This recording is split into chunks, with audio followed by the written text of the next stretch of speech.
വീട്ടിൽ നിന്ന് വന്നു കഴിഞ്ഞാൽ എനിക്കിപ്പം ബ്രഷ് ചെയ്യാൻ വരെ മടിയാണ്. ഞാൻ ഇതുവരെ ബ്രഷ് ചെയ്തിട്ടില്ല. ഞാൻ എണീച്ചിട്ട് കുറേ സമയമായി. വീട്ടിലാണെങ്കിൽ നമ്മൾ നേരത്തെ എണീച്ച് വന്നിട്ട് ബ്രഷ് ചെയ്ത് പോയിട്ടിരുന്നാൽ മതി, ചായ കൊണ്ടുത്തരും. അമ്മ ഫ്ലാസ്കിൽ ചായ ആക്കി വെച്ചിട്ടുണ്ടാവും ചൂടാറാണ്ടിരിക്കാനായിട്ട്.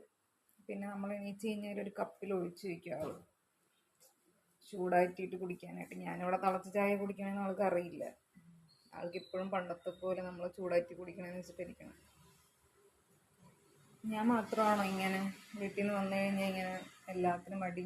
എല്ലാത്തിനല്ല, പ്രത്യേകിച്ച് ഈ ബ്രഷ് ചെയ്യുക അങ്ങനത്തെ ചെറിയ ഈ കുക്ക് ചെയ്യുക അതൊക്കെ മടിയാണ്. ഇനിയിപ്പോൾ കുറച്ച് ദിവസത്തേക്ക് കുക്ക് ചെയ്യണ്ട. അമ്മ കുറേ ഫുഡ് തന്ന് വിട്ടുകൊണ്ട് എനിക്ക് കുറച്ച് ദിവസത്തേക്ക് കുക്ക് ചെയ്യണ്ട. ഞാൻ തന്നെ ചൂടാക്കി കഴിച്ചുകൊണ്ടിരിക്കും. ഞാൻ ഇഷ്ടപ്പെട്ടു. ഇവിടെ നല്ല മഴയാണ്. ഒന്നല്ലെങ്കിൽ ഒടുക്കത്തെ ചൂട് അല്ലെങ്കിൽ മഴ. എന്തായാലും എനിക്ക് ഈ വെതർ ഇഷ്ടപ്പെട്ടു.